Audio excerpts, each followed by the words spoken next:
Oh, we're live. We'll start the music.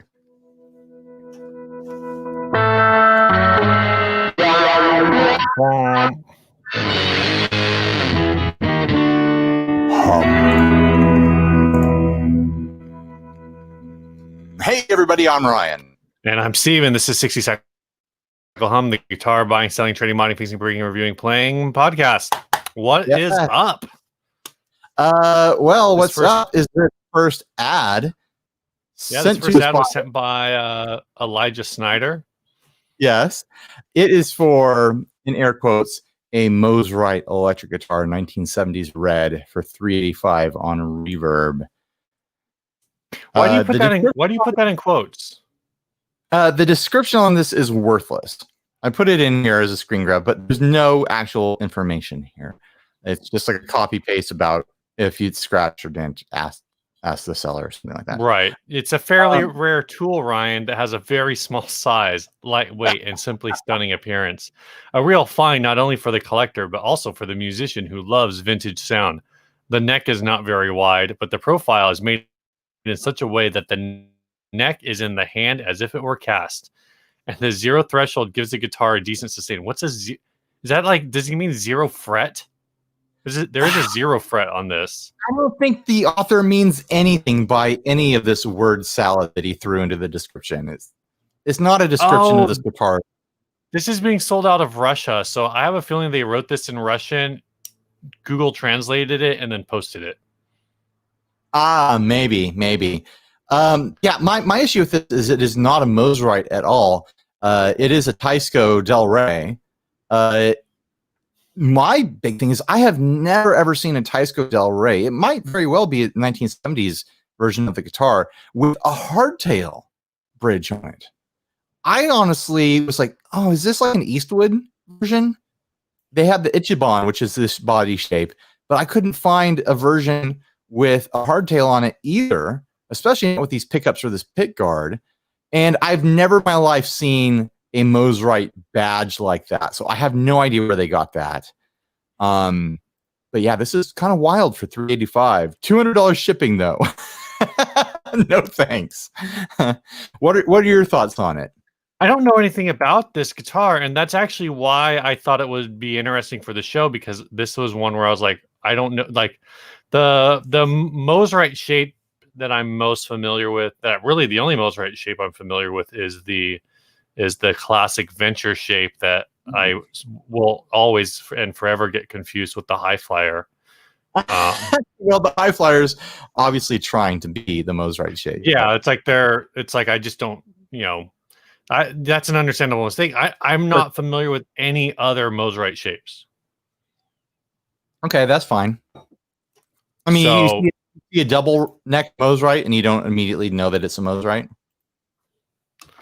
Aren't the double neck Mosrites? Well, the double neck Mosrites are just like a stretchy version of the standard Mosrite shape. Some of them are, I guess. Well, the other ones I wouldn't. I don't know. I'm just saying, like, if someone said like draw a Mosrite, I'm going to draw the Ventures one. I'm never. Whereas if somebody said draw a Fender, it's like, well, do you want me to draw a Telecaster? Do you want me to draw? First of all, no one should be asking me to draw anything. It's a terrible idea. I didn't ask you to draw anything, no, Steve. I know. I'm just saying, like, just don't do it. That badge is that's the other thing. I've never seen that style of badge. I've never seen anything of this. I don't know anything about this. Oh, you've never even seen the body shape? I've seen this body shape. Oh, okay. That's why I was like, that's what I was trying to figure out. Like, was there a time where Mosrite was just making, Teisco, K, whatever? I didn't know specifically what this was, but I knew this was a generic, Japanese body shape thing going on. Right. Yeah, it's clearly a Teisco build to me. This is their Del Rey body. It has nothing to do with Mosrite. As far as I'm aware, Mosrite never ever sent out builds and had their name put on other existing guitars like this. Right. It's not a silver tone Dan Electro sort of 60s department store sort of thing. Simi Mosley, the guy behind Mosrite, was very protective of, and he famously turned down offers for lots and lots of money of the day to sell out the brand. And so he never did that. After he passed, I think his daughter had reproductions made in Japan in the 80s and the 90s. But they were always like reproductions of Mosrite designs. They were never anything like this, you know. I think Mosrite Japan still exists. So do you think all of this is a fabrication? Like, do you think somebody just invented this?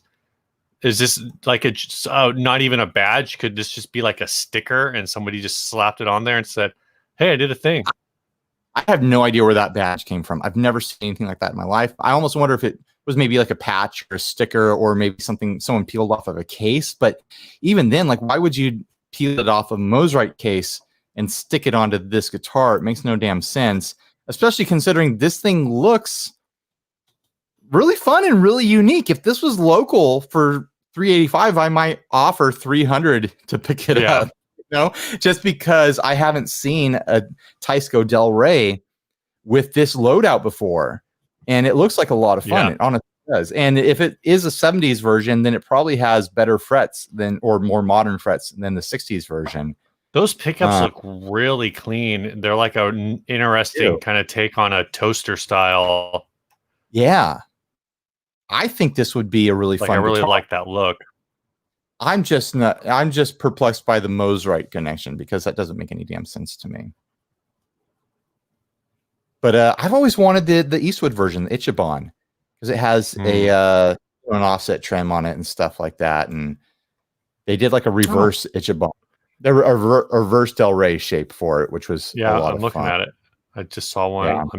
I'm going into the depths of Google image search.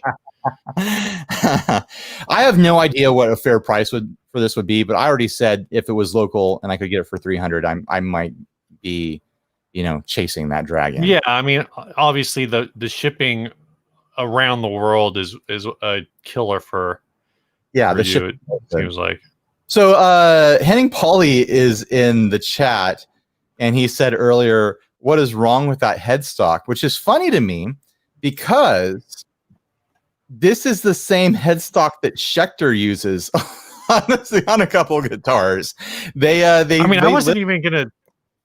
They lifted this design from Teisco for Schecter. Oh, for like the Schecter Ultras, right? They use this shape.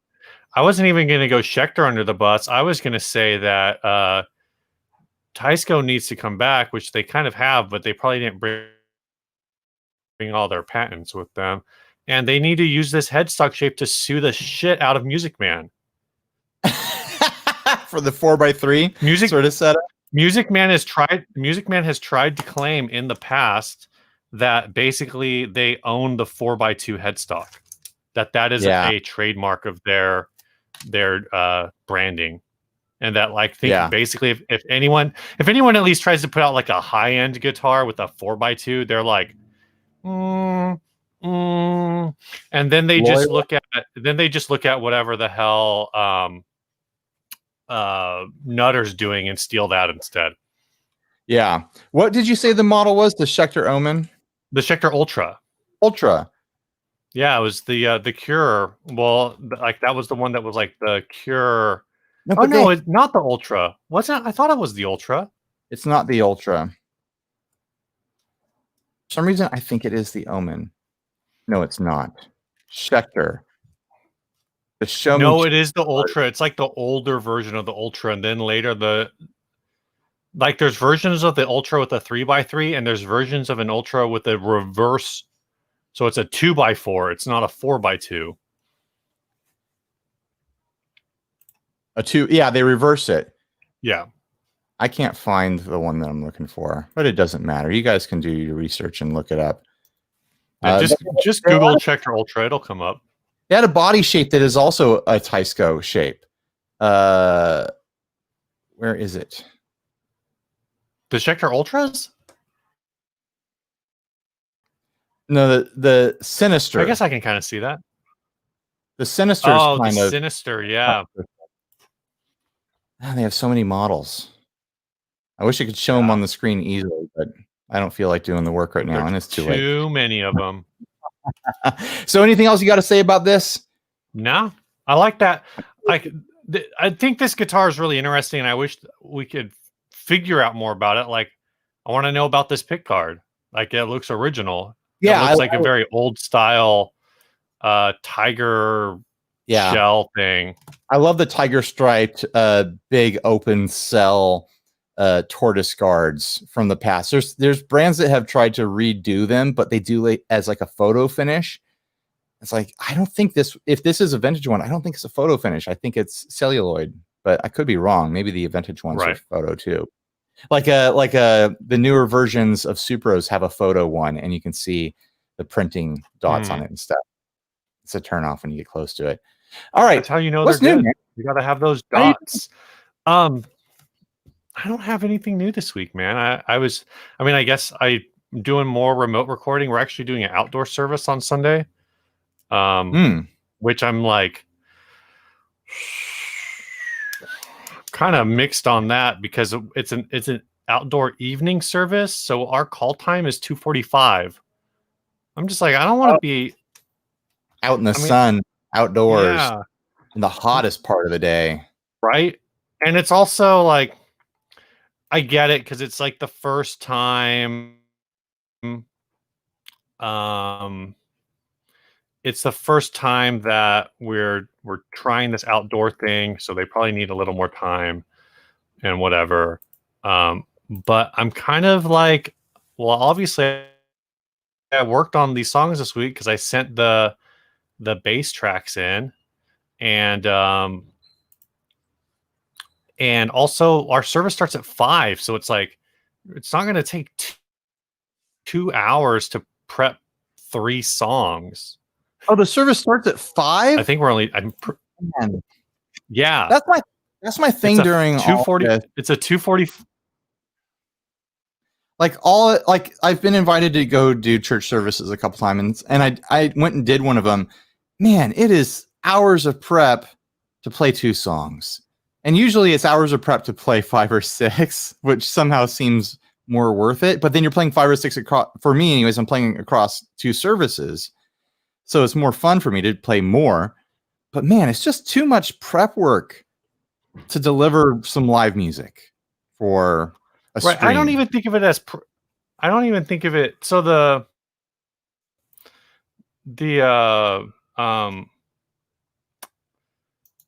prep is interesting. This week, because I did bass, I just plugged in directly into my interface. I didn't run anything else.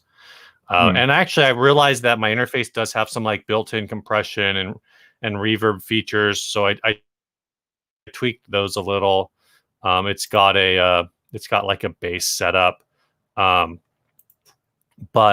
yeah, it's this outdoor thing, and we're doing 4 songs. And I'm just like, I get that we need to test the setup, I guess, but I'm really expecting to like be done at 4:00 and be like, all right, I guess I hope somebody's going to open the building so we can at least sit inside for the hour that we're not doing anything.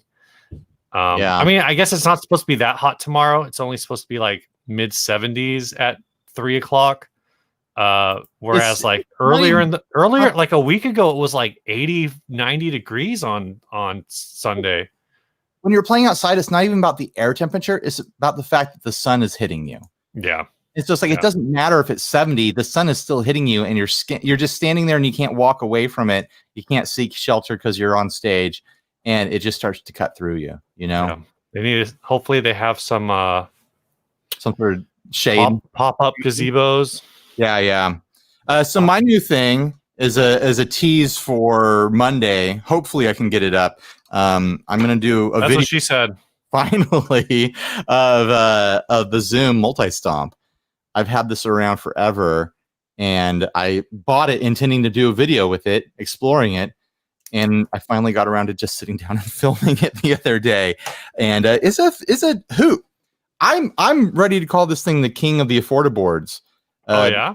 It's a standalone afforded board. A bunch of digital effects. You can load 5 effects in here at the same time.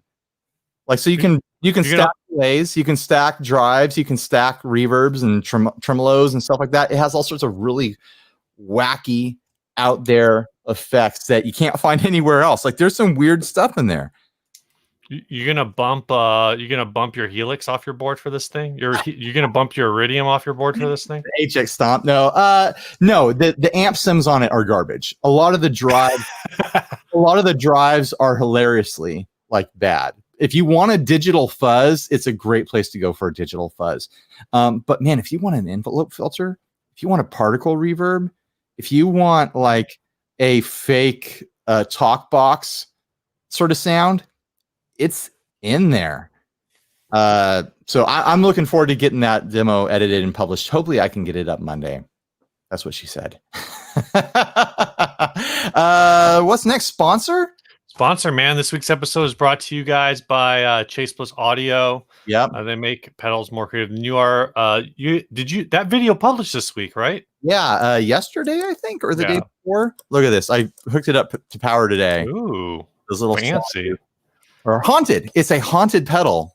That's what it is. It is. Mm-hmm. It is inhabited by a spook or a specter, a poltergeist. A spoop? A spook. Is this a spoopy pedal? This is a spoopy pedal. But look at that. It moves, guys. This pedal moves and it will move you. This is Chase Plus Audio Automatone Preamp MK2. A collaboration in between Chase Plus Audio and Benson Amplifiers for... it's a preamp. Yeah. It's also a light overdrive. Kick your Klon Centaur off your board. This is cheaper than a Klon Centaur.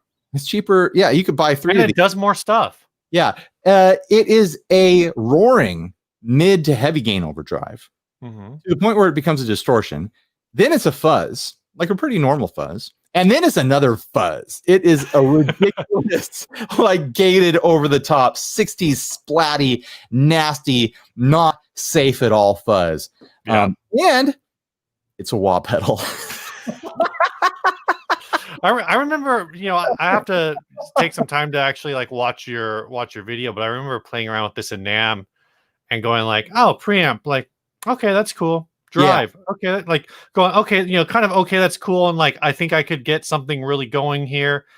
If I, spent some time and like really figured it out, and then going to the fuzz and being like, I'm done.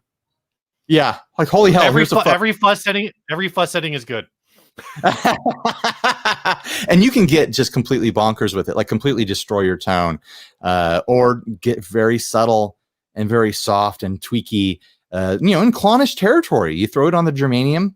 Yeah. And you just do a very light amount of a drive and kind of like a low and mid boost to it. And it does that thing. I want to track down a Centaur, like borrow one maybe, and do a comparison because I think people who own them. Video. And people who own them. Yeah. You just got to get a loan. I'll just get a loan of a Centaur. Guys, send me your Centaurs. I promise I won't disappear with them. Just send them to me. Oh yeah, if you connected it to like a MIDI sequencer or something like that, you could turn it into a tremolo because you could just make the volume go up and down. But yeah, I connected the expression pedal to it. I didn't even do MIDI stuff, but you rack the frequency of the mid up and down while the mid knob is up, and it's totally a wah. It's a really fun wah pedal. I mean, it's a really just involved like expensive wah pedal, but yeah, it is a wah pedal as well. So huge thanks to Chase Plus Audio for sponsoring the podcast yet again. They've been supporting us for a really long time now. Yeah. They're our only sponsor at the moment. If you're a brand that wants to put some money behind the show, so that we can continue to keep operating, and continue to keep enjoying making this program because it puts a little money in our pocket. Hit us up. But yeah, thanks, Chase Bliss. Cool. So we're gonna hit this first topic. This is a topic that was sweeping all the forums this week. It's going crazy. People can't stop talking about this topic. They can't. I feel like we're actually a little late to it. This is the Shawn Mendes Foundation Musicmaster. It is a, what would you call this finish? Is that one of the Mendes brothers that I've heard about in the past? The Menendez brothers? Yeah, is that one of those guys? I'm surprised he has a foundation. It is not one of the Menendez brothers. I think they killed their parents. I'm pretty sure they did. What they did? Yeah, I'm pretty sure they killed their parents. So anyways, who is this guy and why does he have such a cool looking Fender? Sean. So it's funny. I don't know anything about him or this or the foundation or anything. Like first of all, he's Canadian. So that means he's a really nice guy. He's 22, so he's very young, relatively speaking. What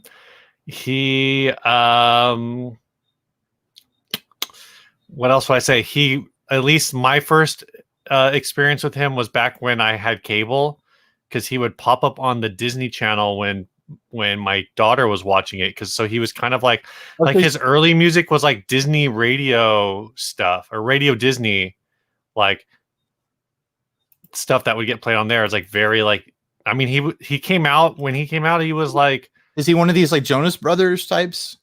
Sure. So, it's funny because there are people who are saying that, and I don't know that I necessarily agree. But I've heard people say that Shawn Mendes is the heir apparent to John Mayer. I disagree with that because I don't think Shawn Mendes is a tenth of the guitar player that John Mayer is, but he is a better singer and probably a better pop songwriter. That's all it takes. So from the perspective of, if you're comparing like pop song to pop song, Shawn Mendes is definitely, I can see why you would say he's like the heir apparent to John Mayer as like the next pop musician with a guitar kind of a thing. But the reality is he's kind of just a kid who comes up but he does have like a lot of guitar on his songs. Okay.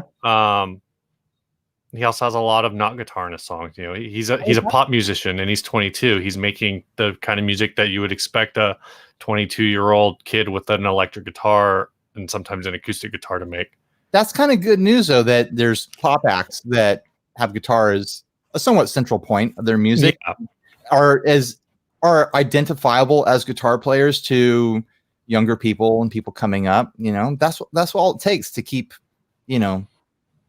I think going in the public eye. I think your question of is he more like a Jonas Brother? I'd say he's more like a Jonas Brother than he is John Mayer. Okay. I think maybe he has a little more artistic credibility than a Jonas Brother, but I mean, at that point, you might be just splitting hairs. So let's talk about the guitar. I mean, you described him, but I'd need to go listen to this guy. Yeah. That should have been our album choice this week. It looks really cool to me. This is the sort of thing that, like, I asked myself, did I build this? I don't remember building this, but right. It looks like it's got a vintage print of like a floral pattern on there that you get out of like, like an antique botany book or something like that. Oh yeah, this looks like a freaking or like a cookbook. It's like illustration style. Yeah, I feel like this looks like a ceramic bowl my parents have. Yeah. The one that like every parent had from the 80s. Some kind of wood pickguard on there. Yeah, they call it a prairie grass graphic. It's, a Mustang Musicmaster Duosonic style body. I'm assuming it's got a 24-inch scale neck or something like that. Let's see. I have the specs here. So it is a 24-inch scale, 9.5-inch radius, C-shape, 22 fret neck, all maple. Sounds like the sort of thing I'd enjoy playing. Yeah. I think the humbucker in the neck is a little buck wild for me. That's not really my sort of thing. Yeah, it's a Player Series Alnico 2 humbucker and a Tex-Mex single coil. Interesting. So this is the same. I think this is the same humbucker that's in like the SS and HSH Strats. I'm not sure if it's the same as the one that's also. I don't think it's the same that's in the. Oh no, it is the same one that's also in the Player Series Telecasters. And I think Jazz, like it's in all the Player Series humbucking. Does it say anything about what material the pickguard is made out of? It's made out of plastic. Okay, so it's like a wood printed plastic. I think it's made out. I mean, they don't say anything about it. They just say that it is it's a 3-ply. They call it 3-ply prairie grass graphic. So I think it's just a 3-ply pickguard with a printed graphic on it. Gotcha. That's interesting. It's hard to tell from like the photos, but if you get like a good close up, it looks like it's wood, but it's like a pattern. But the pattern is actually it's grass. Interesting. Yeah. But it's like I said, it's like it's a very Midwestern theme. Yeah. Someone mentioned that it looks like wallpaper. It looks like the wallpaper. Well, it reminds me of the wallpaper from Willy Wonka and the Chocolate Factory that you can lick. And you can definitely play licks on this guitar, but what does it taste like? Yeah. Well, each of the flowers is going to have a slightly different taste. Yeah. The problem with this guitar, if you played outdoors, you're just going to have bees all over you. Like you wouldn't be able to play this at church on Sunday. Outdoor service, Easter service, you're just going to be covered in bees. It's so inconvenient. So when this guitar was announced originally, there was an announcement that they were doing this. This is again, it's a foundation guitar, so it's kind of interesting because it's, I guess the proceeds aren't. It's not like a normal signature model where they cut a deal. I mean, who knows what the actual details are? But the idea is that Fender supports his charitable the Shawn Mendes Foundation. And basically the way that they work, it seems like, is they have a bunch of different organizations that they are partnered with. And basically I don't know if you get to, when you donate, if you pick one of these foundations for your money to go to, or like exactly how it works.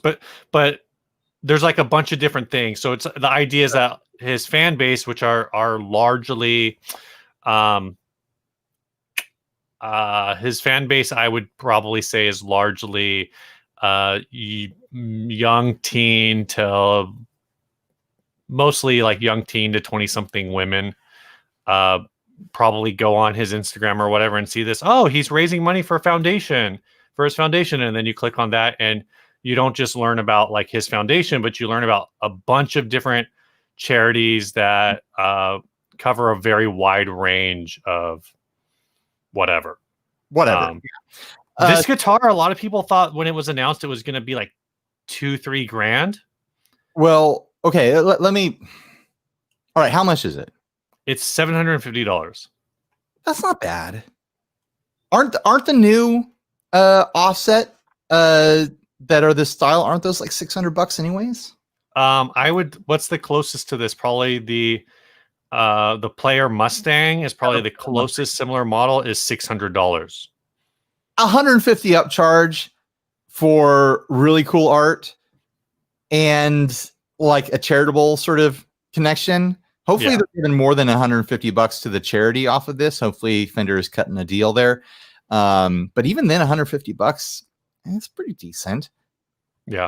Per purchase. I mean, a lot of charity things are like, oh, we're going to give a portion of the proceeds to this, and you don't know, is it going to be 20% or is it going to be 1/20th of a percent? It could be right.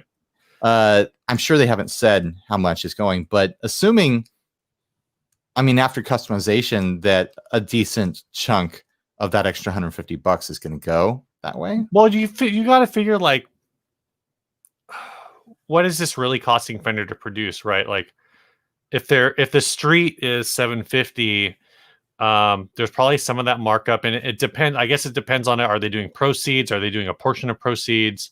Or maybe they're matching if they are like just supporting the charity. Like they're like, oh, this is just what we're going to give, and that'll be one of our write-offs for the year. I don't know. That's true. Like I'm kind of just skimming through, and it doesn't actually seem like it's specific that they are donating a certain amount, or rather that they're just partnering with them to as an awareness thing, like, hey, okay, we're gonna do a bunch of Fender's doing a bunch of advertising for the Shawn Mendes Foundation. Yeah. And selling this guitar, and the idea is just that that's going to drive traffic. I'm sure there's and then Fender's just doing a straight up like, however X amount donation, regardless of how many of these guitars sell. Yeah, I mean, we don't know. We don't know this. Yeah. But this is a cool looking guitar. This falls under the category of signature custom guitars or signature run guitars, limited run guitars. Like, I don't care whose name is printed somewhere on it. I like it from. I would play this. It's on the back of the headstock. No one has to know. And no one has to know. And even if they did know, good for them. Yeah. Maybe they'll see me playing it and be like, "Wow, Ryan's got one of those. I didn't know he was a fan." And I'm like, "I've never heard that guy in my life. I just like the guitar." Yeah. When I first saw it, I thought it was kind of gross. I'm still mixed on the pick guard. I do like the idea of this pickup, combination. Somebody in the chat mentioned that this is like the classic Fender Telecaster Deluxe. Telecaster Deluxe layout. It is a little smushed together, because of the scaling, but I'm kind of interested in that aspect of it. One of the things that was brought up that I thought was kind of interesting, and then we did some more research and we were talking about it before the show, is that this doesn't come with a bag. Yeah, but my lead 3 that they sent me didn't come with a bag either. And isn't that like in a similar price point, like 700, 650, something like that? Yeah. So what I learned is from this actually is because I'm of the mindset that I would expect a $750 guitar from Fender to come with like just the basic Fender gig bag at least. And what I learned is that none of the Player Series guitars come with bags. Like you have to pay extra for them. How much extra? Well, if you're buying it from Fender, you have to pay whatever the cost of just the cost of a bag. Yeah, I can't off. I mean, I can try to find one. Don't worry about it. So Player Stratocaster is $700. You know what? It's a Fender. It's supposed to get relicked. Why would they include a bag? That's not part of the relicking kit, Steve. Will these even relic? It's probably poly. So I mean, that finish, that print, depending on how much clear coat it's underneath, that might relic in a fun way. Yeah.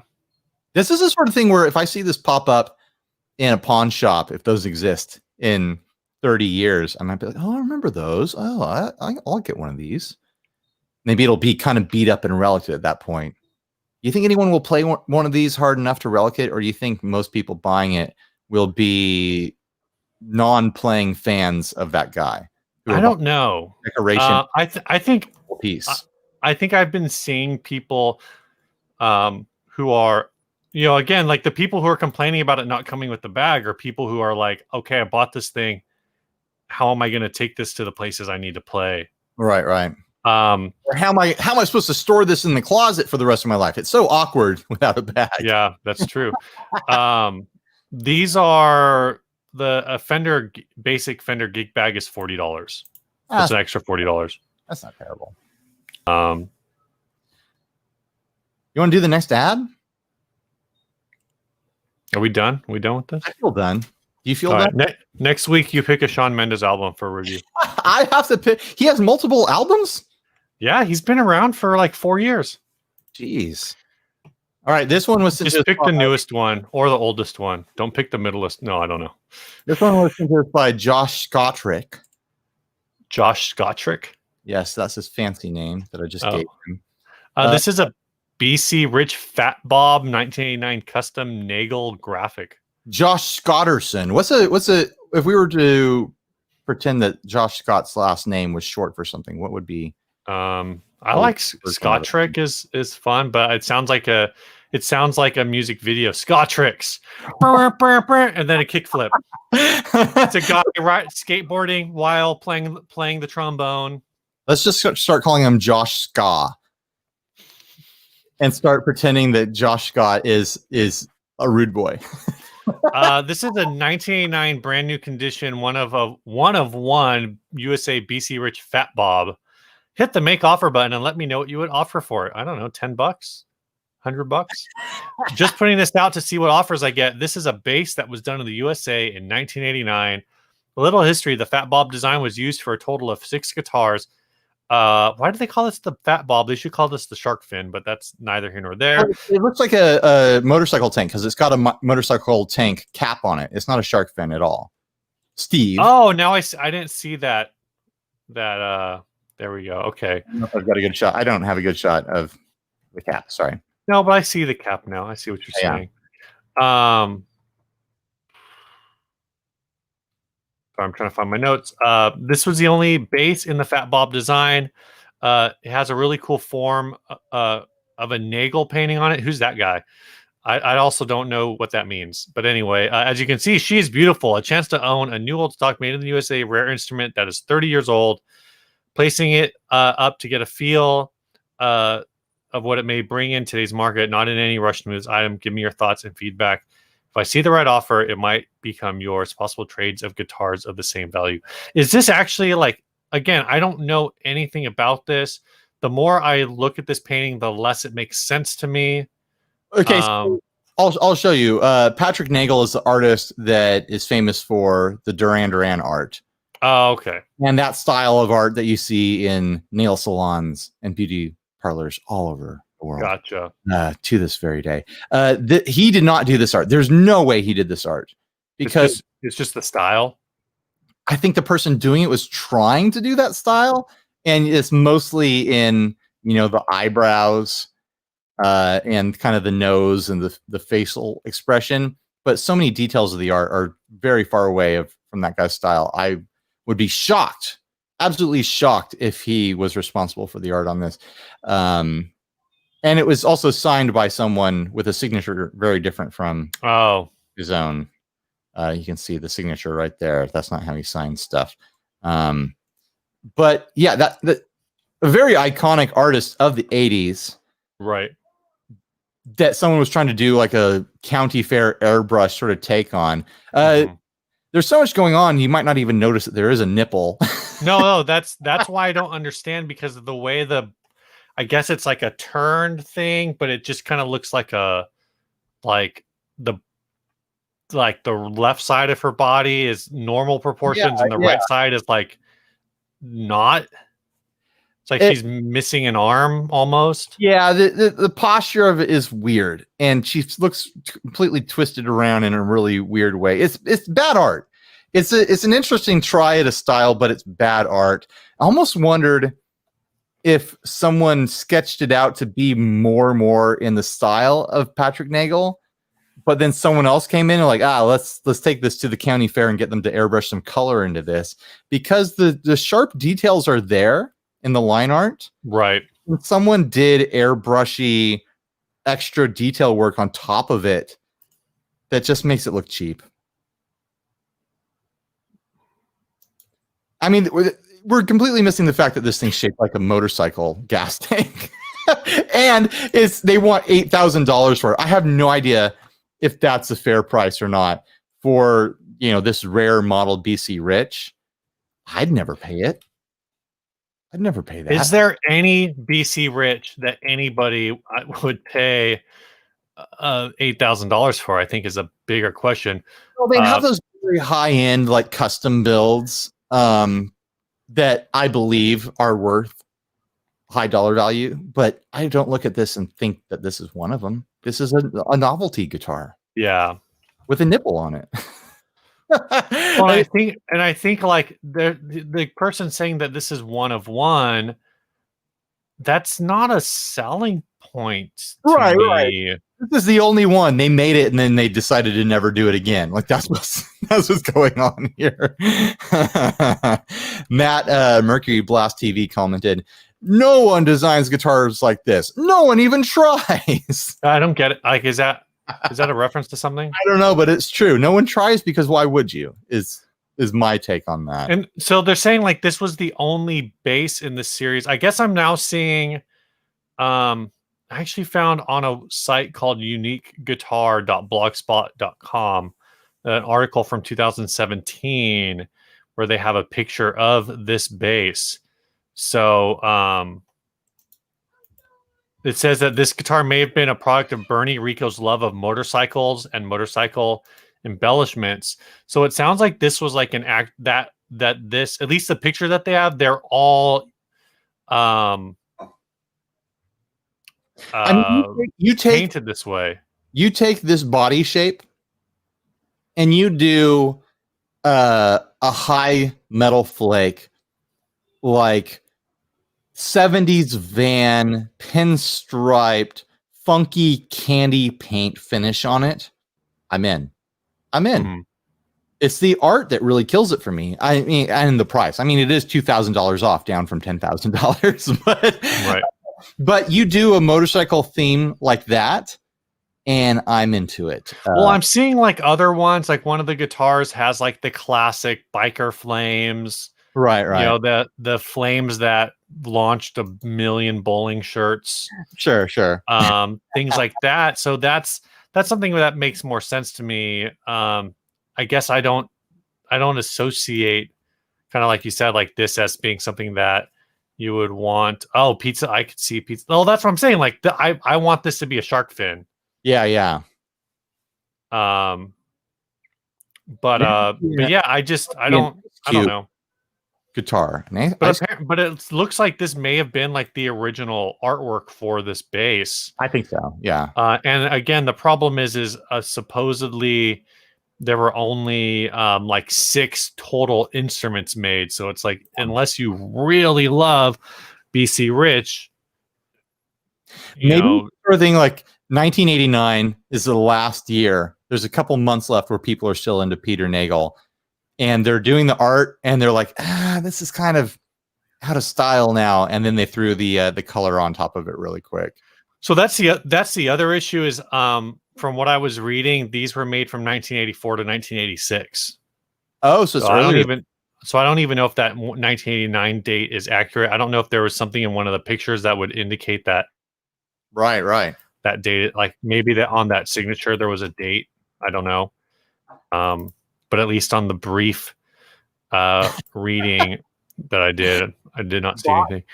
No, 40 was, if this thing had Optimus Prime on it, I'd find the money somehow. Oh my gosh. So it looks like the art is whatever this signature is, and it says 89 on it. So I don't know if that means that the art was added in 80. Like maybe this was manufactured in 86 and the art was added. Like there's no. Or that's the signature of the artist that applied the final amount of color, ruining it, and the chalk lines to the hair that look super tacky and awful.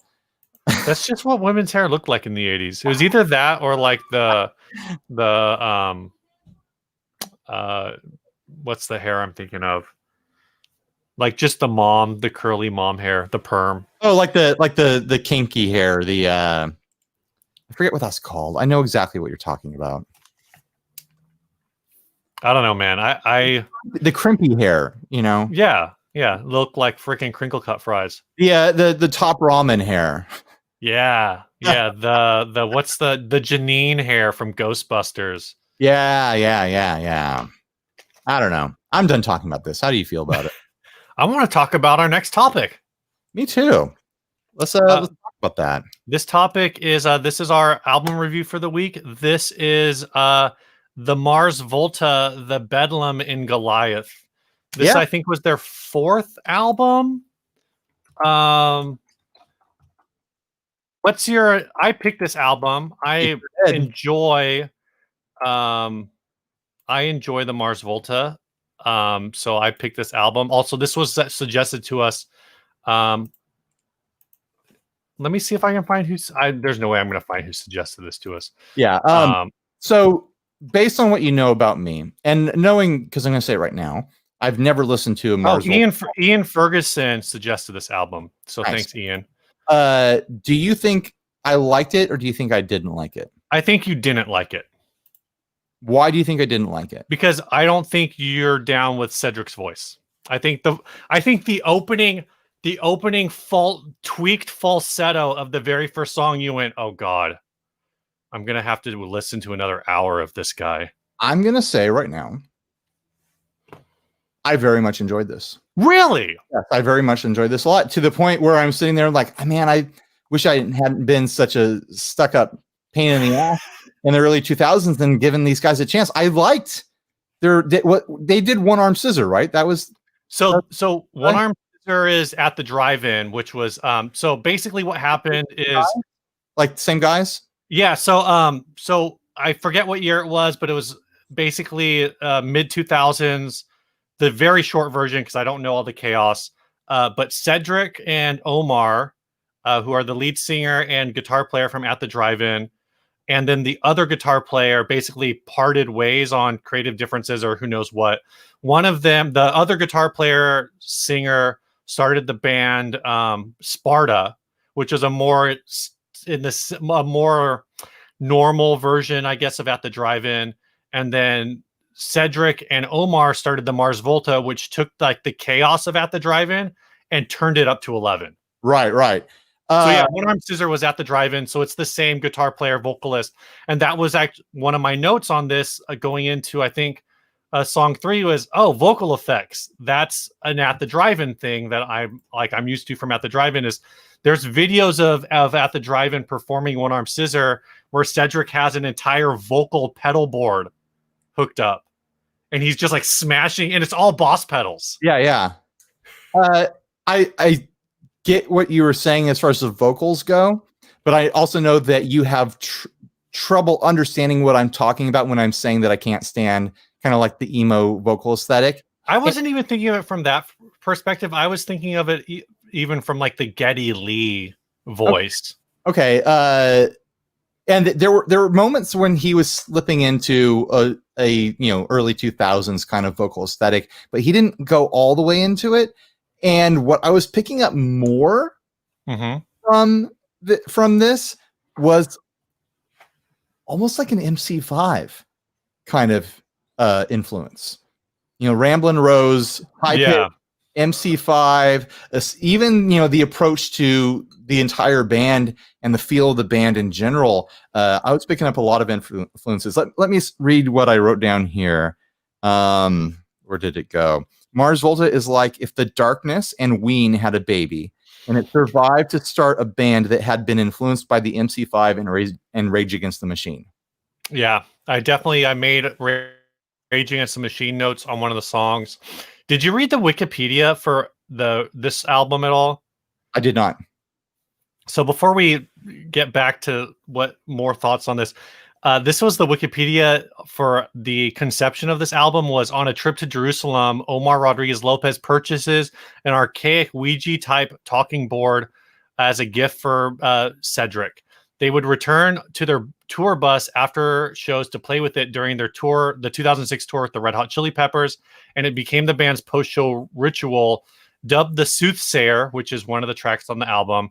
The board revealed stories, gave names, made demands, basically saying that this game that they found that became this ritual drove the writing of the song and the more of the album, and the more they interacted with it, the more weird stuff would happen. Their drummer quit mid-tour and left the band with financial problems. Cedric needed foot surgery after the shoes he'd been wearing messed up his feet, and he had to relearn how to walk. Audio tracks from the studio hard drives would just disappear. Omar Rodriguez Lopez's home studio flooded, had multiple power outage. The original engineer had a nervous breakdown, leaving behind all of the previous work with no notes to where anything was. And when he quit, he told Omar Rodriguez Lopez, "I'm not going to help you make this record. You're trying to do something very bad with this record. You're trying to make me crazy, and you're trying to make people crazy."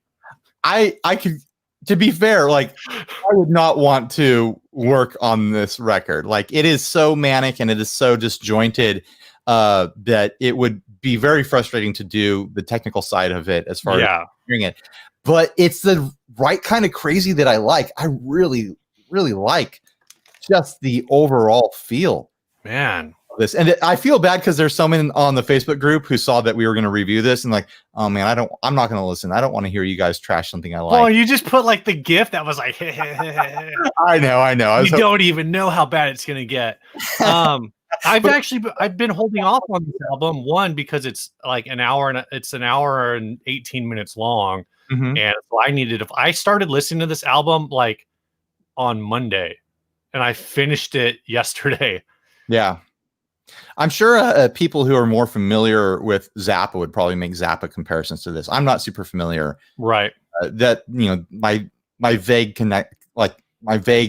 recollections of Zappa were kind of firing when I was listening to this too.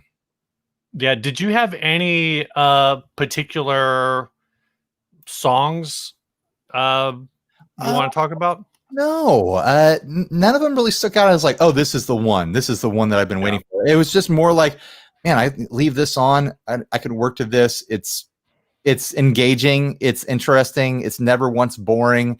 It never made me cringe. It never once made me feel like, people liked this. No, I enjoyed it the entire way through. My takeaway is that this is too good to be from the time it came from. and like I said earlier, I wish I had been more humble and given it a chance when I was young. Maybe I wasn't ready in the early 2000s. I think that reflected it maybe, but I think when they came out, they were very much part of there was like a very weird hoity-toity hipster thing going on. And I think that part of that came from that breakup of At the Drive-In, where it was like, oh, if you're a normie, you go listen to Sparta. And if you're a hipster, you go listen to the Mars Volta. And so there was like a natural like aversion to people being like, oh, you like the Mars Volta, you must think you're so cool. You're so cool. You're too cool to listen to Sparta like the rest of us normies. You have to go listen, you have to go be a artsy fartsy dude. I mean, to be fair, the same people that we knew that were spending a lot of time talking about Mars Volta were also the same people who were, into My Chemical Romance and Dashboard Confessional and all those other things. So that's how I judged it, as like, oh, they're talking about this, I'm not into it, Right. So I kind of just, even though that was our social circle in the early 2000s, I kind of was trying to avoid as much as I could because what I was hearing I didn't like, Yeah. And unfortunately, I ignored a band that I probably should have been listening to. I've recently discovered. So, all right, this part's going to be less interesting than I thought it was going to be then. But we have now reviewed 3 albums that I think at least a chunk of the population would say are certified, could be described as prog rock albums. Okay. Rush's 2112. This is certainly proggy. Tools, whatever the hell that stupid album, Lateralis. I would say not proggy. I don't. But I think some people would want to argue that's proggy. And then now this album. One member of Tool is proggy, and the rest didn't get the note. So if we're gonna rip a page out of a couple of different podcasts, and let's bang, marry, kill this thing, prog rock style. Oh, Rush, those 3 albums. Tool, Mars Volta, or the artists. Either way you want to go. You want to go album. You want to go artist. Either way, I think this was more interesting when I thought you were gonna hate the Mars Volta. I certainly like the Mars Volta, this album, much better than the other 2 options. Just completely kill Tool. Yeah. Bye Tool. And that leaves bang Rush as, an overnight, one night stand sort of tryst sort of thing. Like I'll mess around with Rush every now and then. Sure. Why not? But Mars Volta, I feel like I could commit to a longer term relationship to listening to this. If this is the same thing that they do across their, the rest of their music. And that's why when you started your take on the Mars Volta, I was like, this game just got a lot less interesting because that's exactly what my choice. I finished listening to this album yesterday, and then I just put Mars Volta on shuffle for my 15-minute drive home, which means I listened to like 1.5 songs.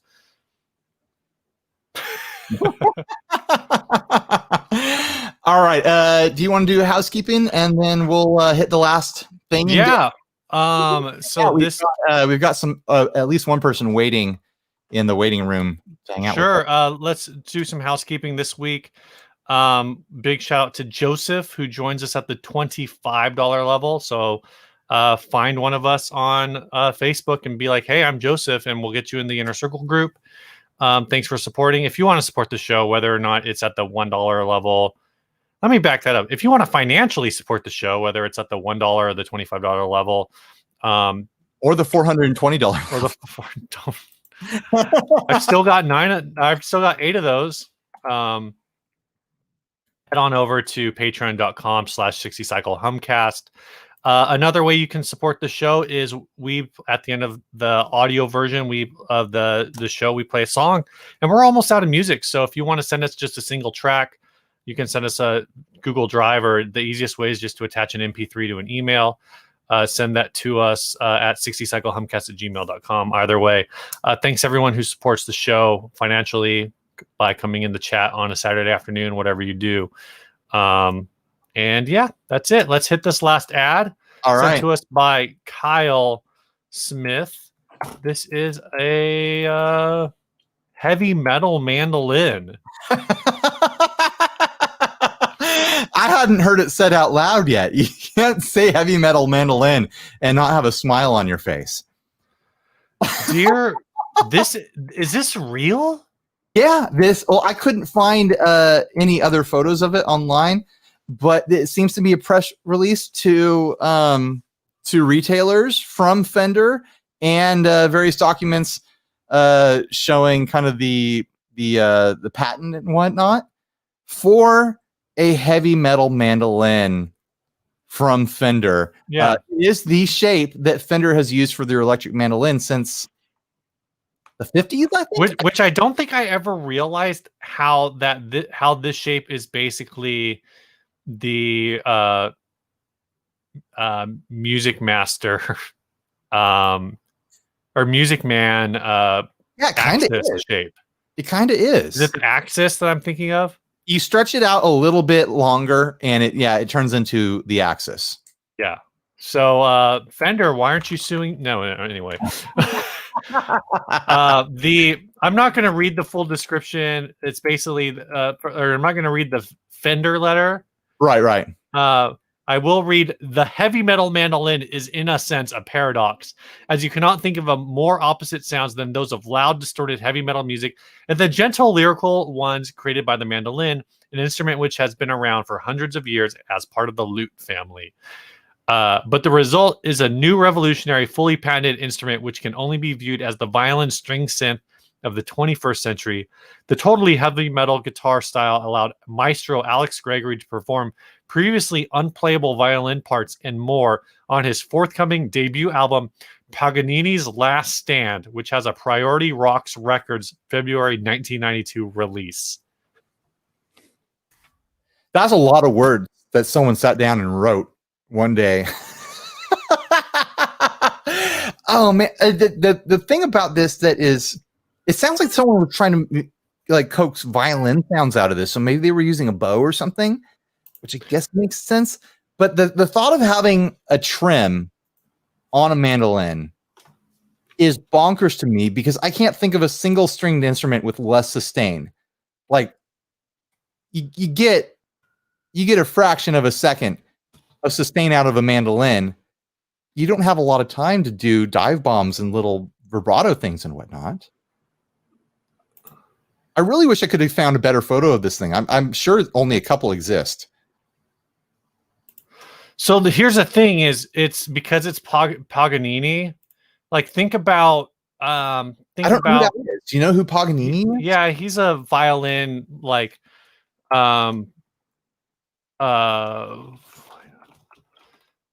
he's like a violin virtuoso. So Flight of the Bumblebee is Rimsky-Korsakov. I had to look it up, but think about like that kind of violin style. So Like, we're saying that this is for that guy, or is it? this is to allow this guy to play violin parts on a mandolin. So I don't like, he's not playing a man like this with a bow. The point isn't sustain. The point is speed.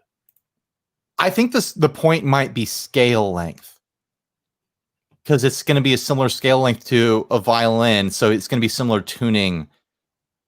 And so, oh man, it's such a odd concept from the description there. Let's just talk about it. The fact that it's a mandolin. I don't know.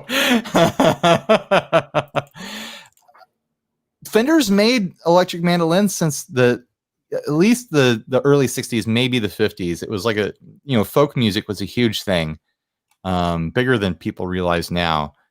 But man, I don't know. What's your take on it? I'm trying to see if I can find a video of this guy playing it. That would be wild. Because apparently, like, it looks like he's actually done a bunch of work with, or he's done some other work with like Fender. He's got a Les Paul tenor blaster. So a tenor Les Paul. But I actually found the album itself. It's interesting to me that the patent art doesn't have the Fender headstock on it. I wonder what the thinking is there. Yeah, I don't know. Is the thinking like, oh, we already have a patent on our headstock. Let's make it clear that that's not the patent. The patent is the other details of this. Right. If only we knew patent lawyers who could. I mean, we do, but we don't pull them on the show. Right, because we're not a bunch of hacks, right? That's what hacks do. That's why we don't do it.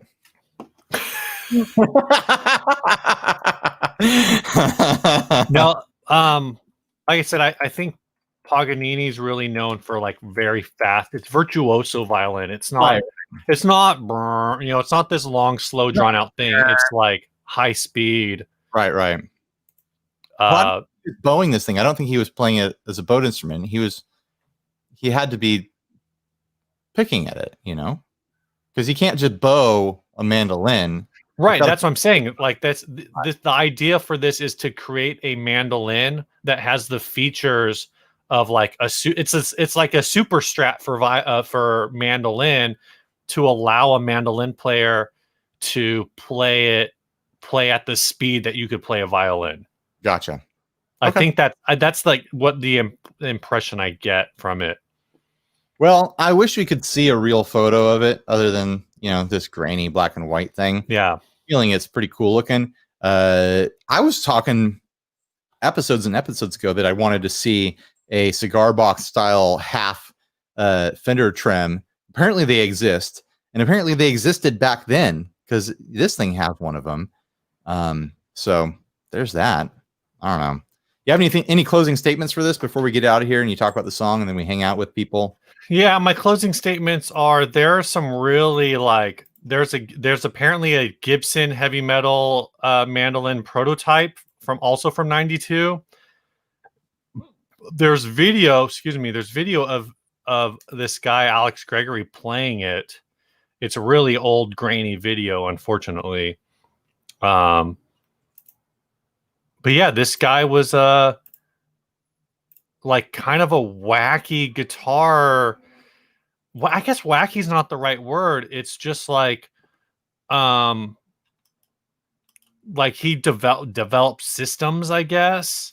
Sure. And to like play guitar faster, to like simplify guitar. I'm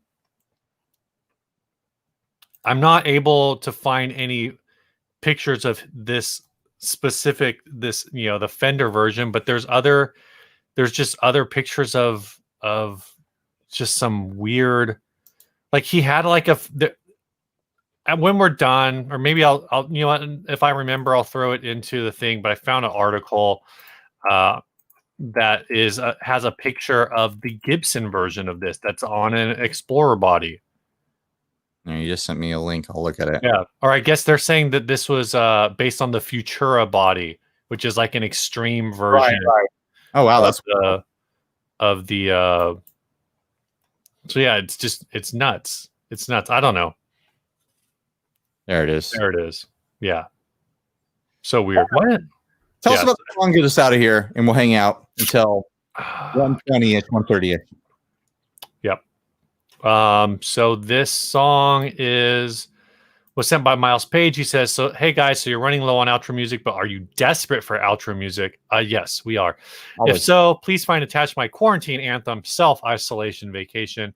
The whole thing is a pink Charvel DK24 to a HX effects into a Roland Jazz Course 40. The bass is a Squire PJ. Vocals are from my diaphragm mostly. Drums are drums and go bing bang pong. Loads of love from the UK, Miles. So if you are listening to the audio version, here is Self-Isolation Vacation. Hope you guys love it. All right. And stay grounded, you guys. Everyone else on the YouTube, hang out. Look who's here. It's Andy. Hey! Oh, hey, it's Andy. I was totally doing something else then. Yeah, I know. Awkward. Off guard there.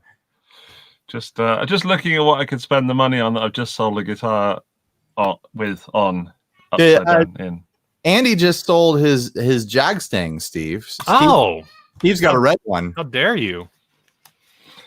People always get really angry anytime I mention that I am even thinking about selling mine. People got angry with me, and the truth is, I always wanted one. I've had one. You've done it. I need one. I've done it. I've been there. It's a memory. It's not that good a guitar, for honest, is it? You can't ever sell his because he got his for such a good deal that he has to wait until it's worth $1 million for him to feel satisfied.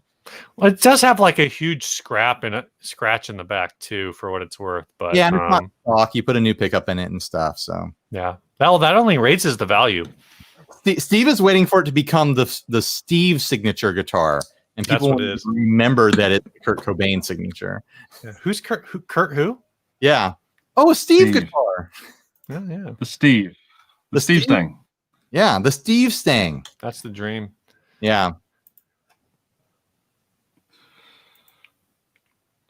I'm not filling the air. I'm not filling the dead air. It's your show. I filled the dead air on your show yesterday. There was no dead air. There was no dead air. I saw that because you were on the show. I saw that go up yesterday, and I was like, oh, can I join? Is it weird if I join from work? People are just walking around the office. I'm wearing a mask. People are just going like, what are you doing? I'm like, oh, just hanging out on YouTube. You should have joined, my friend. No big deal. Henning was commenting earlier, but I think he's gone now. Rude. Oh yeah. At the beginning to make fun of the Teisco guitar that we were talking about.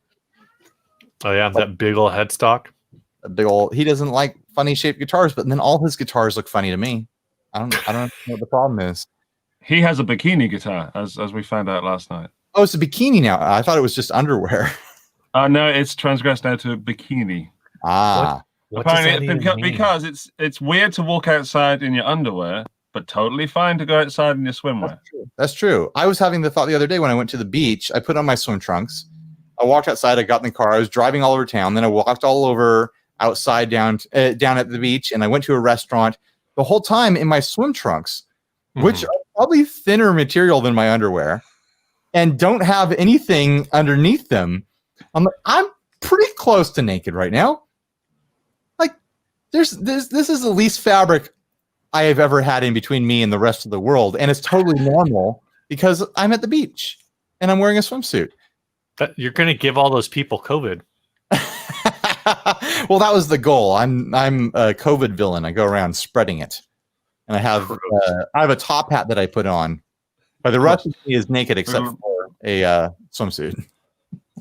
But yeah, Henning's got this guitar with like a really crazy like patchwork wood pattern on it, and I pointed out that it looks like an underwear shape on it. It looks like briefs. He was holding it like this, wasn't he? Like that. Yeah. Holding it over his body and standing up, and it looked like his legs were coming out of the underwear. It did.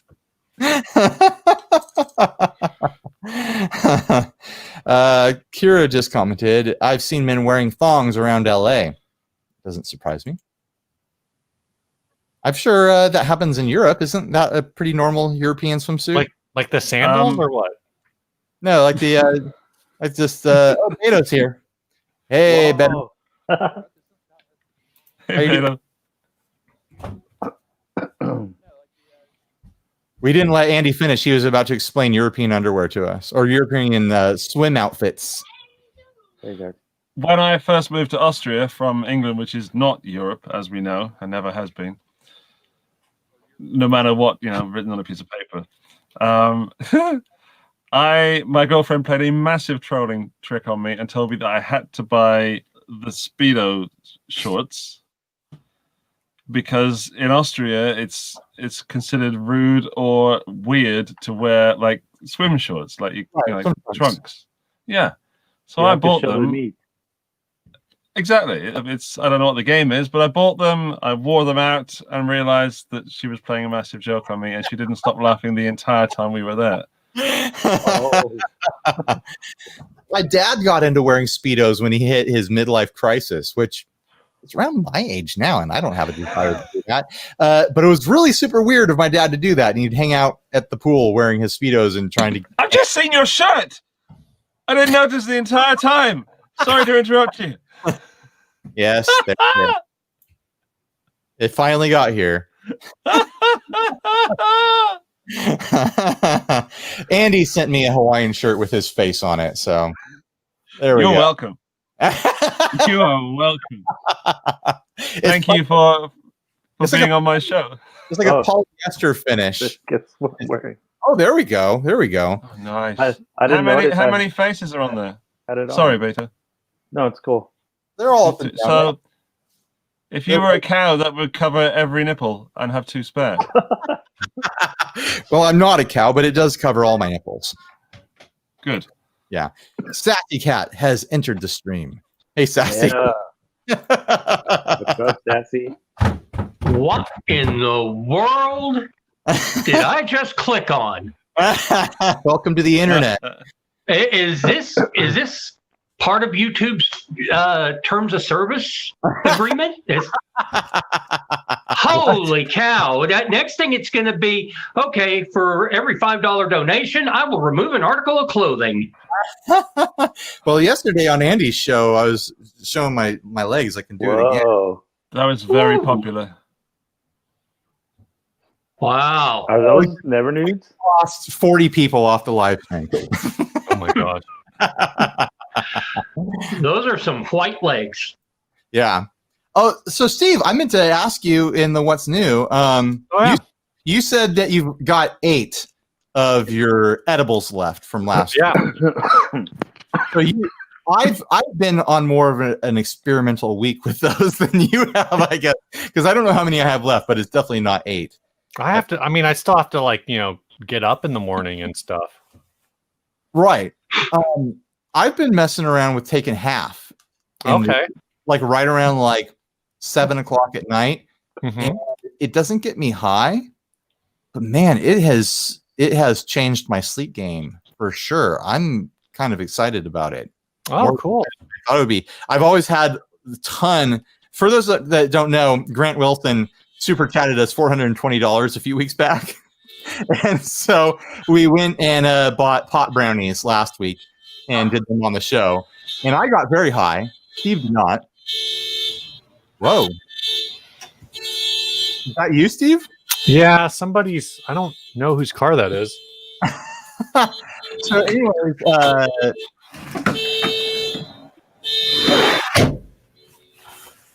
that was loud. Hopefully, it's not my car. Sounds like it's on purpose. Hopefully, it's not my car. That would be super weird.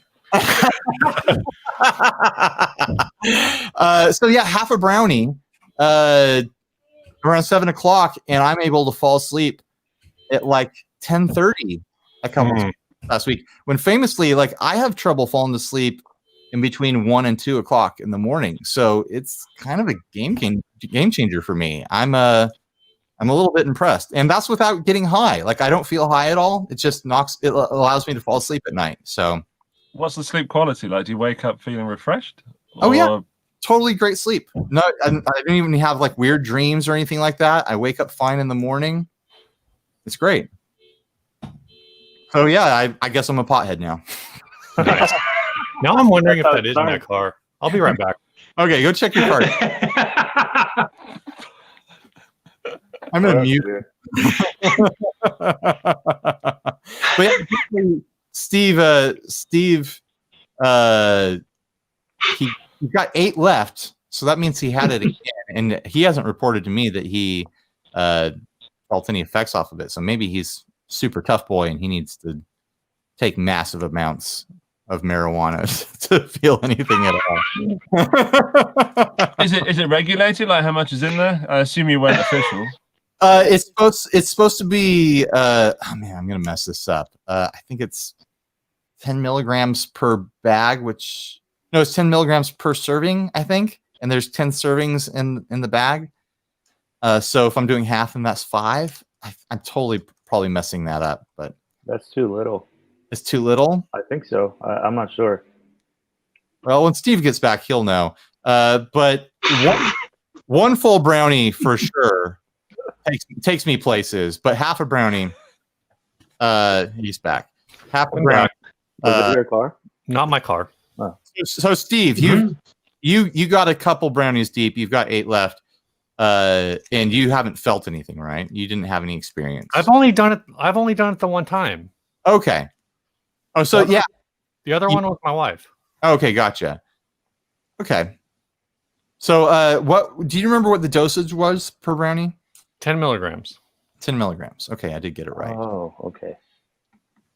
So 5 milligrams is a sleep aid for me. 10 milligrams is party Ryan. Is what I figured out, anyways. Kids these days, drugs, right? Kids. Man, I cannot believe I am actually of an age where now I can actually say, back in my day, we didn't have. Oh man, anything else we should talk about, guys? It feels like everyone else is awkward about it now. It's legal here. Now you damn kids got to put sugar in your pot just to ingest it. Well, I feel like I should get a different way. I don't want to smoke. I don't want to vape, but I feel like I should get a different way just to avoid my diabetes issues. But, it's not like I've got an idea, but I don't know if it's going to drive everybody away or not. If I say it, a suppository. Bingo. Is that a thing? Do they sell cannabis suppositories? Don't answer. Let's go to Steve and see as he's frantically Googling. What's up? I'm sure they exist, and I'm sure it's a very, it's like butt chugging alcohol. It's probably that's what kids do these days. If you do a cannabis suppository, does it give you cotton butt? Cotton butts. If only Sublime, the singer Sublime, had survived, he could have lived to write about cannabis suppositories. I mean, I think the thing is that what does Peter Tosh have to say about it? I don't know if there's any reason to from a medical, if you're using it for medicinal purposes or like as a sleep aid, you don't do you want to go from 0 to 100, or I guess it would be like the other way where it's like you want to go from 100 to 0 where you're just like, I'm going to do this thing so I can get the high like as fast as absolutely possible. I think what you're describing, Ryan, is a pretty normal medicinal usage where you have like half a brownie or whatever your dosage is with dinner or around the same time as your dinner. And then you just kind of like ride that into, okay, it's bedtime. Yeah. No, like I said, I don't feel high at all. Even hours later, like I don't fall asleep 2 hours later. I fall asleep 3-4 hours later. Right. but it's enough to help me get over that hump that I struggle with of laying in bed and just being restless and not being able to pass out. Yeah. That's maybe the downside is if you do it too much, then you'll have a different hump to struggle with. What? What? Which hump? What hump are you talking about? So we're not doing phrasing anymore? Is it dependency? Are you making a sex joke? I am making a sex joke. Oh, okay. Oh, sex. Yeah, yes. Oh, sex. Now we remember. Yeah. I remember that. Yeah. That's what I hear, at least. I haven't. Someone commented that there's probably THC oil, so maybe I should look into that. If I can get an oil, rub it in your butt.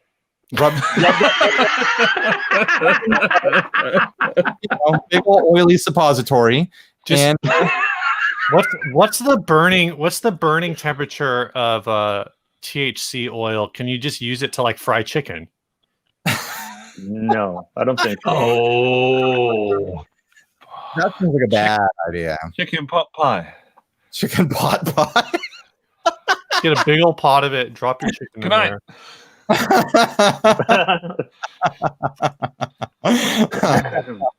That should be a thing they sell from the shops. Is chicken pot pie. It's perfect. It cures your munchies and it causes them at the same time. And it fits in your butt. And it fits in your butt. That's going to be the hottest new thing from Marie Callender is the microwavable chicken pot. Oh my gosh. Pot in air quotes. Have a picture of Bob Marley on the only chicken pot pie endorsed by the ghost of Bob. yeah, his kids need the money. Mary Calendar's kids. All the other Marleys that have been sucking off his teat for decades need the money.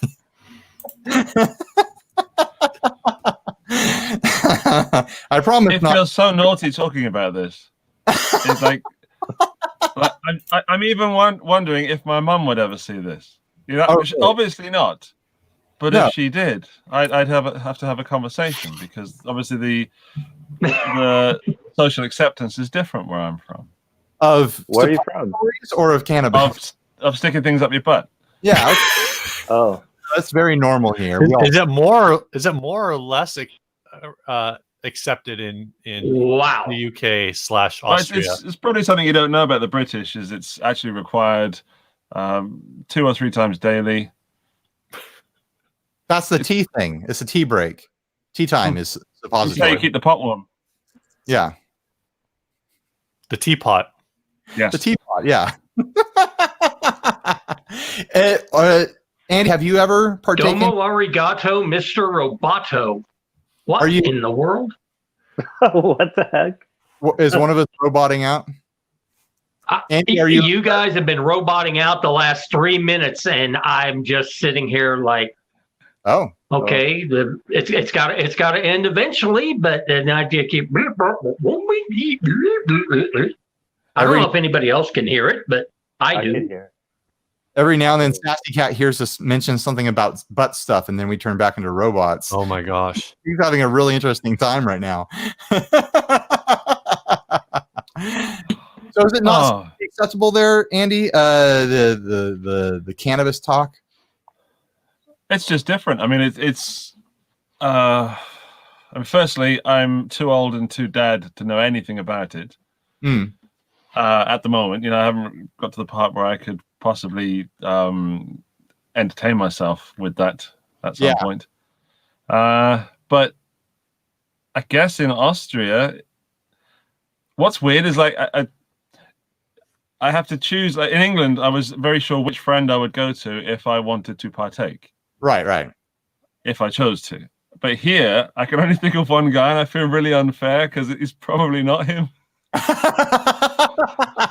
When I was in college, everyone would come to me to buy, and I was very straight-laced. I was not the person to buy from, but something about my eyes said, buy from this guy. And probably my laugh and my general demeanor, I suppose. What point was I going? Oh, I was going to say, yeah, on the episode last week, it hit me really hard. The full brownie hit me very hard, and as a dad, I can't do that. I can't be in that frame of mind as a dad. You know, it took me out of commission for hours. I went to bed high, and I don't know how long it takes to wear off, and it's not practical at this point in life, you know. So I totally get that sort of argument for or against it, you know. It's like, if I got drunk, I know how long that's going to wear off, you know. It's still not a great idea. 3 days. As a dad. 3 days? Yeah. 3 whole days. I mean, that's what I learned at TGU, you know, and at Henning's house. It took me 3 days to figure out after coming back from Germany. No, but like, if I have a beer, I know how long a buzz is going to last. If I have 2 beers, I know how long a buzz is going to last. If I have a whole brownie, I have no idea when I'll be functional again. And it completely wiped out my short-term memory. I don't know how anyone functions doing normal things high, because I was completely taken out by it. So they get used to it. You get used to it, I guess. Yeah. I know some pretty, very accomplished scientists who are like VPs and CEOs of companies that haven't stopped smoking and doing pot since their kids. Yeah, it's weird. I think it probably does just affect everyone differently. And yeah, probably. I mean, I've learned it about myself now. I know that, I mean, unless I'm free to have just a really loose time and hang out, not have responsibilities, then yeah, I'm not going to do the full brownie thing. Yeah. For a long time. I'm very what do you call it, sensitive to it too. Like I get super high and sleepy and just can't stop laughing. It's just I go I can't do anything on it. But how about the hunger? How hungry do you get? Well, the problem is I'm always hungry, so I didn't experience any change there. You know, I could eat all day, every day. So yeah, I haven't noticed a difference either. I haven't tried it a lot either. But the short-term memory loss was tripping me out last week. Like trying to continue the show once it hit really hard. Like I'd start a sentence and I'd get halfway through it and be like, I don't remember how I started this. I don't remember where I'm going. And then after the show, I was going around the house, like cleaning up and doing things. And like, why am I in this room? Like, what am I doing? Like, it was very apparent to me and very pronounced. So, interesting experience. I'm kind of glad Grant took us on this journey with his very extreme super chat of $420. Ryan, you need to stick your finger when you start feeling those forgetful moments. I need to stick my finger. Oh, for blood sugar? Yep. Oh, right. Does cannabis contribute to that? Yeah, that's what I thought. Is your memory located in your butt? You already know the answer to that. You guys are very different over there. Hey, at least we don't have bikini guitars. That's true. Actually, it might be an American guitar. Hang on. I'm not going to give you the brand. Just I don't want to, in case I'm embarrassing someone. I mean, is anybody you know? Not personally, but cookies. They're trying to give me cookies now. Everything's about food. I won't give you the name of the brand, but where are Spolt guitars from? No idea. Spot guitars? Spolt. Michael Spolt. Oh, Spolt?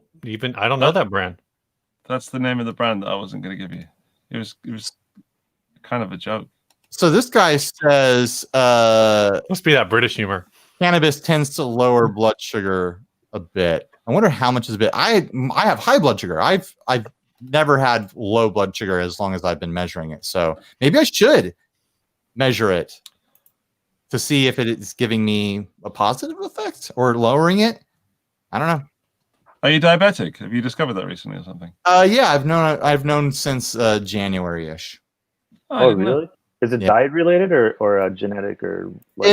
It's type 2, but it's totally genetic because my diet barely had to change at all. I just avoid the treats that I had a couple times a week. You know, it's like I'm basically eating the same stuff I used to, but my parents both have it, and they both, you know, got it around my age. So, oh, okay.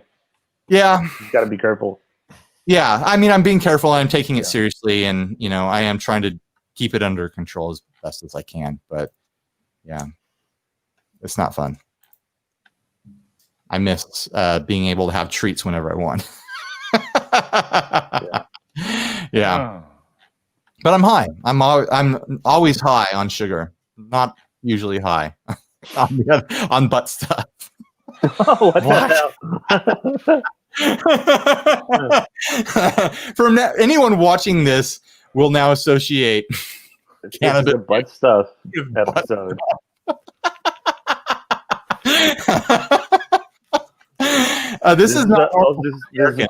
You're also around the age where you're gonna. Oh no, they do a blood test now. They used to, you know, check your prostate. Oh yeah. But now it's just a blood test. Is it really? Do you promise that's disappointing? Oh, a blood test has got to be more accurate than the finger thing. Yeah. You're reacting like you got the finger thing and then you found out about it. Yeah, my doctor. I don't know what was up with her. She just she was like, "Hey, hey, you're cute." Yeah, let me. It was like I was like, "Doctor, I need you know, I'm just here for my regular checkup." She's like, "Turn around," you know. Sassy Cat tried to rejoin and he could not. My wife just texted me and said, "Watching your video and drew Andy." So here's a picture of you, Andy, that my wife drew. Oh, that's cool. I seem to have a hand for a nose. Well, she did kind of. Whose style is that? I feel like that's a Rick and Morty style. Is the that is a style? Yeah. Yeah. Is the I took a screenshot. I hope you don't mind. Oh, so I'll send you the drawing. I need a new passport photo, so let's just save me a trip to the chemist. People look at that and be like, "Oh yeah, that would be fun if for official documents you not only needed a photo, you also needed an artist's rendering." Oh my God, caricature. It captures like the essence of you, you know, in a different way, in a more obvious way. There was a news story years back about a caricature artist that got mugged. They got attacked, and they drew their attacker in their style, in their cartoony style, for the police, and the police were able to find the criminal off of this cartoony caricature. he did like the little body, and the guy's got a gun in a bag, and he's stealing his stuff. Was it Charlie Hebdo in France? Or no, right? Then never mind. I don't know. Oh, yeah, Lauren's in the chat. Hey, Lauren, thanks for the picture. She said, I was about to tell that caricature story. So there you go. It's too late. It's too late now. I stole her thunder. Oh, Sassy Cat is back. Let's see if he can join. Can you hear us, Sassy? I am here. We're not. I was here.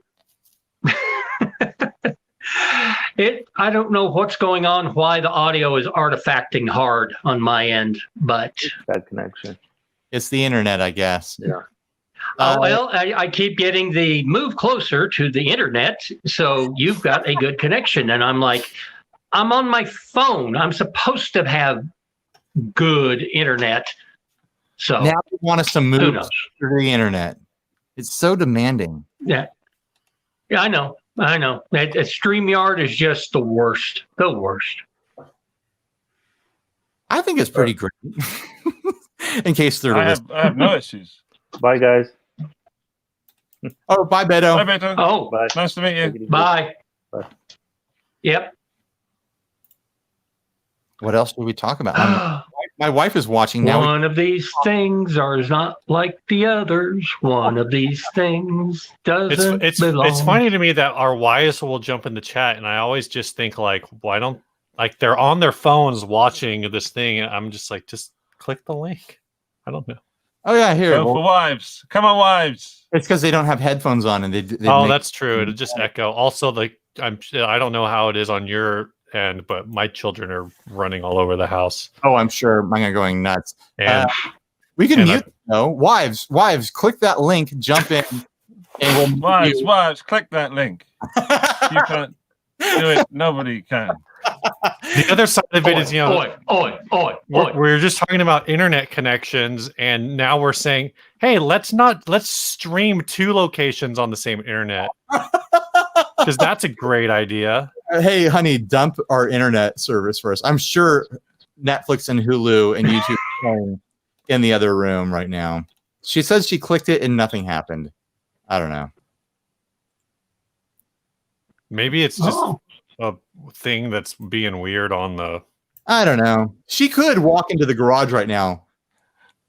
It's asking if I want to block you. What does that mean? What? I have no idea. Robert has joined. Hey, Robert. Hello, guys. There he is. Yeah. I get lucky and being on the computer today instead of on my phone because it's early. Yeah. Sure, you sound great. Oh, I think you need to turn off your speaker. Let me turn off this speaker. Yeah, sounds like you got quite a lag. Now he just muted himself. Well, we'll let him figure it out. What are you guys doing today? In the chat, my wife said that no one wants to hear from her, and I mean that's true. I don't even want. Oh, you know what? Our wives episode together for April Fools was very popular. People really enjoyed that, and they often ask. A number of people said that it would be better that if they would just do the rest of our shows and that we didn't. Yeah, I don't disagree. I think it would be more fun to watch. But I'd have to be respectful then. I feel that I couldn't come with the same sort of acerbic anger that I have when I listen to your show. Yes, the rage that you bring to I have to tone it down. Yeah. Let it simmer. Yeah. Oh, I so love the dry British wit. It is just. Robert almost rejoined, but device is not connected. Whatever. Oh man. Thank you, Sassy Cat. Thank you. On behalf of Britain, thank you. What are you guys doing with the rest of your Saturday? I'm sure it's all missed, bedtime over there, Andy. But I'm the only one still awake. It's 10:10, which means I was going to come down and play some guitar, but instead, I saw your invitation. It's how can I turn down an invitation to see Steve? Well, yeah, not true. possible. How indeed. And then Sassy Cat's here. I can't believe I'm on screen with Sassy Cat. You needed to check in on your shirt too, just make sure it got here. I love the fact that you did not contact me and say anything, because I was kind of predicting that's what would happen, and at some point I would just see you wearing the shirt. But now I have to ask, were you wearing the shirt yesterday? No, I was not. Okay, good, because if you got away with it yesterday, then that would have really freaked me out. I was completely naked yesterday. True. I'd like to see if you cut my face out. Pete is drinking Cranch. What is Cranch? Oh no! Ketchup and ranch. Oh no! Mixed with ketchup. It's an American this stuff abomination. Is awful. Lord! I've had this stuff in the refrigerator for so long; it's got some sort of black flecks in it. I think it's bad. I know it's bad. Yeah. One weekend, I just got this weird. I don't know, desire to taste fat, gross stuff and smear it around the inside of my mouth. And are both of them Cranch? What's the other one? That's mayo chup. Mayo chup and Cranch. Is mayo chup a thing? I guess it is. Terrible. It is. It's a thing here. But where's the Cranch stuff? It's part of that series.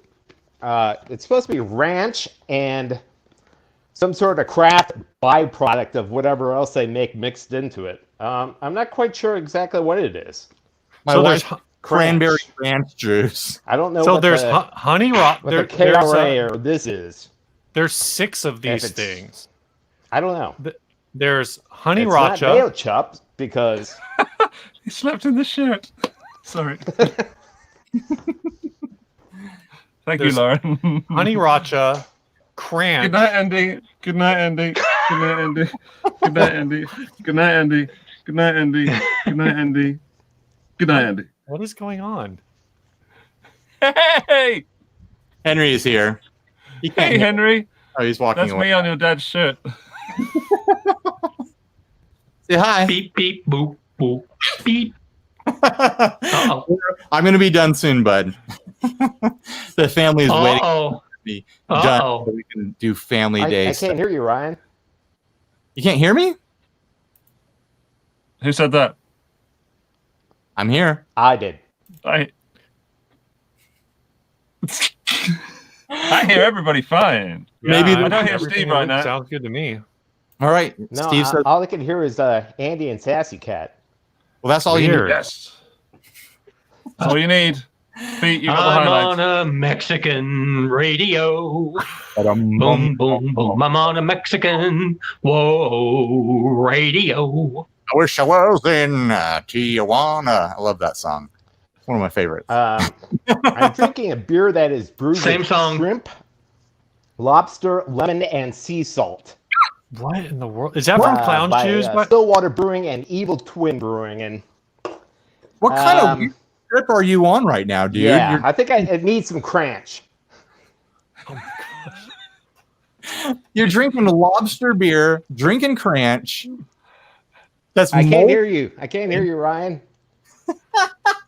Good. It's better that he doesn't hear me.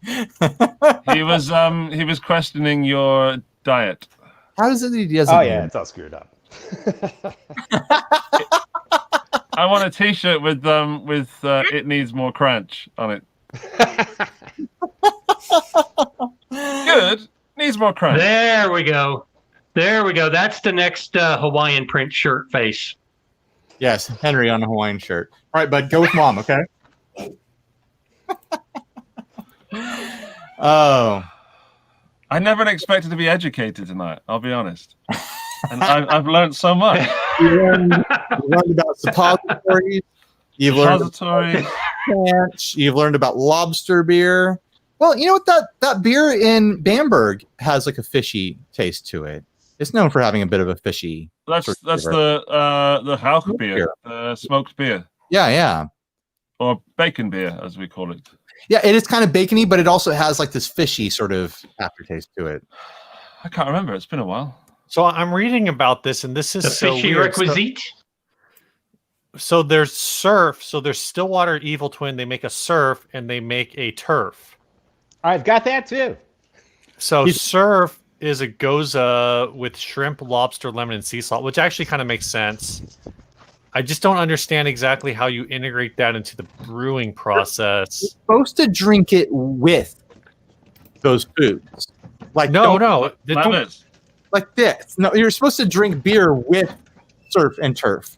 You're not supposed to have it in. You're not supposed to have chunks of seafood and beef floating around in your beer. Well, that's why I don't understand about like what is it about this process? Like what is it that they're doing? The and turf is an imperial stout So much back. He's got so many cans. with molasses, sea salt, and beef jerky. 12% alcohol. Whoa, Steak flavored beer. 20, that's some stiff 12. beer. 12. My goodness. Yeah. The last It's time not- I drank that sort of Wow. stuff, I lost a tooth. I saw that movie. It was very funny. Still raking those royalties. It cracked me up when I was hanging out with the guitar nerds at Winternam a few years back. And I've always heard Europeans, especially English folks, talk poorly about American beer, like, oh, American beer is barely beer and stuff like that. But then they were shocked to see beers that were above like 6%. Like, oh, this one's 8%. That's insane. I was like, I don't think there's any brewery in San Diego that makes anything under like 12% these days. Like everything is super high. Nam nam nam nam nam nam nam nam nam nam nam nam nam nam. It's a weird Hey, thing, and I Henning, if think you're a lot still of out it, there. a lot of it's because the distro. One of the things is because there's this idea that because Guinness is a heavy tasting beer, that it's strong. No, And it's so not. everyone comes from that position, even though Guinness is actually like one of the, as far as like, It's a drinkable beer. It's so an like, so like just straight out as a stout, it's like literally one of the weakest stouts you can buy. It's only like 4.6%. It's delicious. I love it. No, yeah, it's fine. It's All together now. Guinness is good for you. Chocolate blackberry pot de creme. That is that a suppository? Pain in the ass. Literal pain in the ass. See this up there? You gotta lube it up with Cranch. Oh God! Crunch chaser.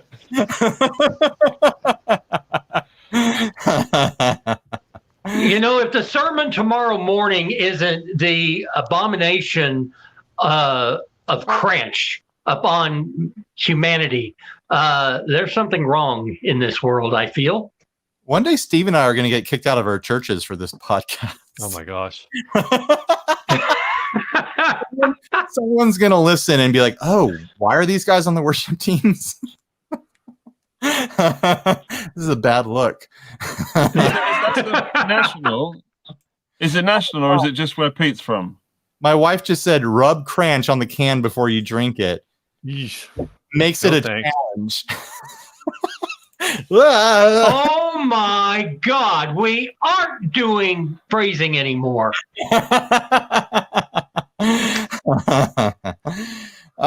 Is there anything worthwhile we need to wrap this up with? Any guitar stuff we need to talk about before Steve and I call it a day and we let you guys back to your lives? Okay, Andy, what do you have to say?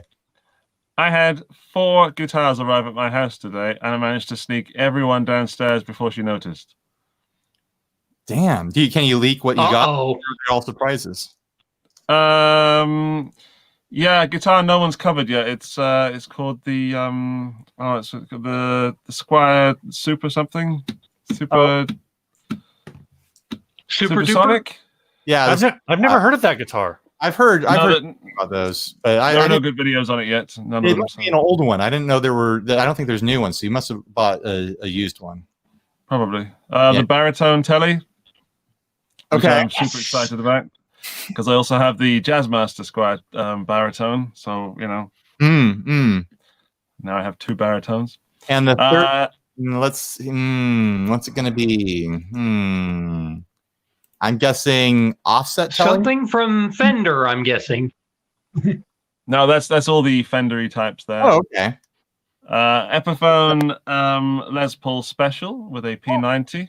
Fun. To put it up against the just quick plug.